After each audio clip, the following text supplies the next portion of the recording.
Programımız kaldığımız yerden devam ediyor. Şu anki konuğumuz eğitim koçu Hatice Akdağ. Hatice Hanım hoş geldiniz. Hoş bulduk. Hatice Hanım, şimdi koçluk deyince bizim aklımıza hep böyle eskiden filmlerde olan basketbol koçları gelirdi. Siz de bir öğretmensiniz, matematik öğretmenisiniz ama işin matematik öğretmenliği kısmından ziyade koçluk kısmını tercih ettiniz. Evet. Özellikle sınava hazırlanan çocuklar için ya da yeterli düzeyde başarı elde edemeyen çocuklar için koçluk yapıyorsunuz. Burada neler yapıyorsunuz bir çocuk için? Biraz bahseder misiniz? Aslında bizim eğitimde yaptığımız koçluk da basketbol koçluğu gibi veya futboldaki koçluk gibi bir şey. Bireylerle, öğrencilerle birebir ilgileniyoruz. Orada başarıya giden yol üzerindeki teknik aksaklıklar nelerdir? Öğrenciyi yavaşlatan, durduran, moralini bozan, motivasyonunu düşüren şeyler nelerdir? Onları tespit edip beraber öğrenciye yol gösterip nasıl motivasyonunu arttırırız, nasıl hedef belirleriz eğer hedefi yoksa. Bu yol daha kolay ve daha aşılabilir nasıl olur? Koç bu şekilde yardımcı oluyor öğrenciye. Peki bunun için mesela size başvuran bir bireye ya da bir çocuğa diyelim, öncelikle bir seviyesini mi belirliyorsunuz ya da durumunu tespit edip ona göre ihtiyaçlarını ailesinden öğrenip ona göre mi ilerliyorsunuz ya da çocukla konuşarak mı karar veriyorsunuz? Nasıl karar veriyorsunuz? İlk görüşmeyi öğrenci ve veli ile yapıyorum. Anne baba özellikle bulunmasını istiyorum. Öğrencinin de bulunmasını istiyorum. Öğrenciyle ilgili bir genel bilgi topluyorum. Sonra öğrenciyi gözlemliyorum.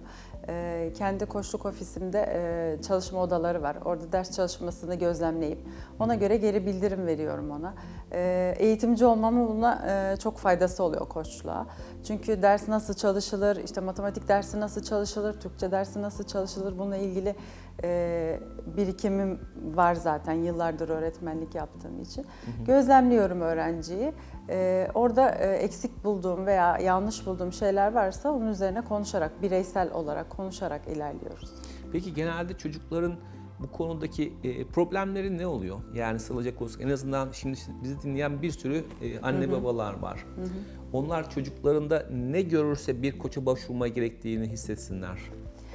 Özellikle büyük bir sınava hazırlanıyorlarsa öğrencileri, yani LGS gibi, YKS gibi büyük bir sınava hazırlanıyorsa öğrencinin potansiyeli veya bilgi birikimi ne olursa olsun bence gerekiyor koça, ihtiyaç hissediliyor. Bana gelen öğrencilerden işte hocam çok güzel çalışıyor, çok iyi çalışıyor, netleri de iyi ama bir yerde bir eksiklik var diye getirilen çocuklarda da ciddi anlamda ders çalışma tekniklerinde yanlışlıklar gözlemleyebiliyorum. Mesela çok çalışıyor, günde 10 saat çalışıyor ama aslında onu kendi potansiyeliyle belki 5 saat çalışarak halledebilecekken yanlış çalışma stratejileri tercih ettiği için çok fazla vakit kaybederek ve çok fazla yıpranarak çalışmış oluyor. Hem fizyolojik olarak hem psikolojik olarak çok yıpranmış oluyor. Tabii koça başvurduğunda ne oluyor? Bu zaman kısalmış oluyor. Kendi özel şahsına da zaman ayıracak durumlar oluşuyor. Mesela koçluk almış ya da almamış bir öğrencinin farkı nedir? Koçluk alan bir öğrenci kendini daha iyi tanıyor. Neyi yapabileceğini çok iyi biliyor. Benim moralimi şu düşürüyor deyip oradan hemen çıkabiliyor. Başarıya giden yolculukta işte stratejik olarak nasıl ders çalışırımı biliyor. Daha kendinden emin, neyi yapabileceğini, neyi yapamayacağını bilen bir birey oluyor. O yüzden de yapabileceklerine ve ulaşılabilir hedefler koyup orada ilerleyebiliyor. Koçluk almayan bir birey daha çok böyle hani neyi yapıp ne yapacağını bilmiyor, moralini ne düşürüyor bilmiyor, motivasyonu ne düşürüyor bilmiyor. Neyle motive olur bilemiyor. O yüzden daha geride kalmış oluyor tabii.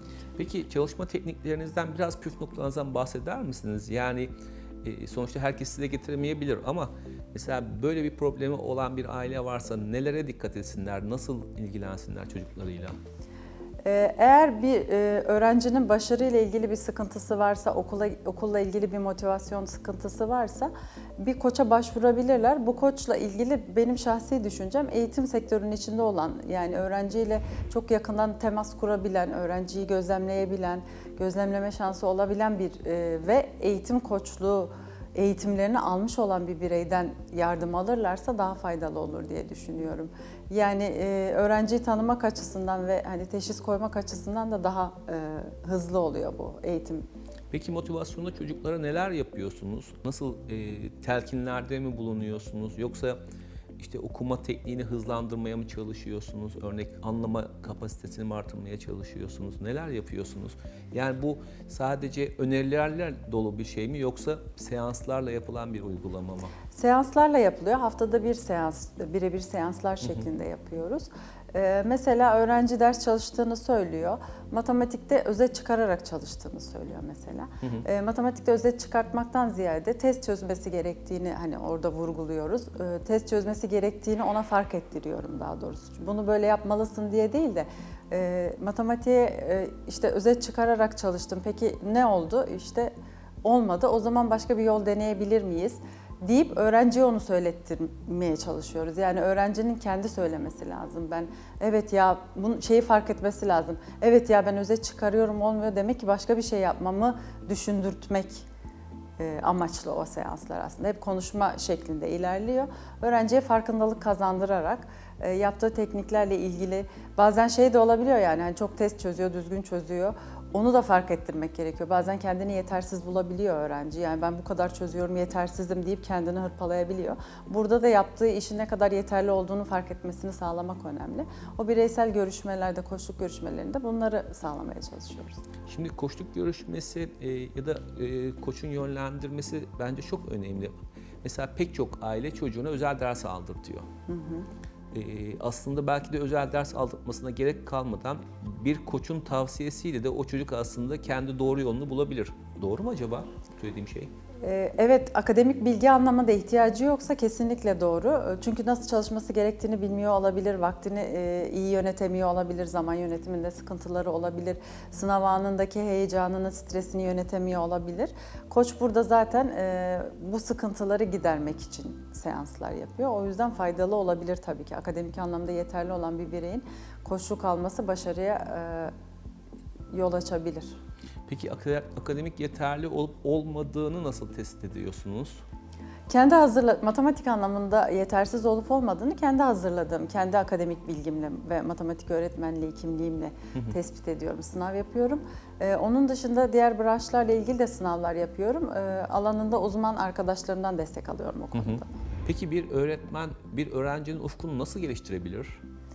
Bir öğretmen bir öğrencinin ufkunu vizyon katarak genişletebilir. Yani vizyon ne demektir? Vizyon ben 3 sene sonra nerede olacağımla ilgili net bir tanım olması gereklidir. Yani bize gelen mesela koçta da öğretmende de bize gelen bir öğrenciye ben ne yapacağım, ne yapabilirim, nasıl yaparım, ne olacağım gibi böyle kafası karışıksa iyi bir öğretmen bence, iyi bir koç da aynı şekilde öğrenciye vizyon katmalıdır. Yani öğrenci şunu diyebilmelidir belli bir süre geçtikten sonra.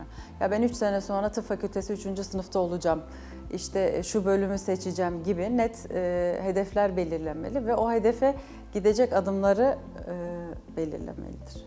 Şimdi çocuklar özellikle mesela hani küçük çağda ne derler? İşte hep itfaiyeci olacağım, polis olacağım, işte öğretmen olacağım ya da doktor olacağım gibi. Fakat zaman geçtikten sonra çocuk artık biraz daha hayatın gerçekleriyle karşı karşıya kalıyor. Fakat bu dönemde kaybedilmiş bir süre varsa eğer artık istediği büyük hedefleri varsa onlara da artık ulaşması zor olmuş oluyor. Evet. O yüzden koçluk faaliyetini hangi yaş grubunu çocukları alarak başlıyorsunuz? Yani bu işte sınava hazırlanmak üzere olan lise son sınıfı mı yoksa ta ilkokuldan başlayan bir süreç mi olması gerekiyor?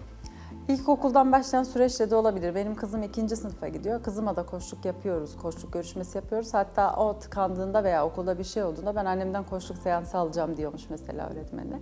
Küçük yaş grubu da olabilir, büyük de olabilir, ara sınıf da olabilir. Hatta ne kadar erken alınırsa aslında o kadar iyi olur.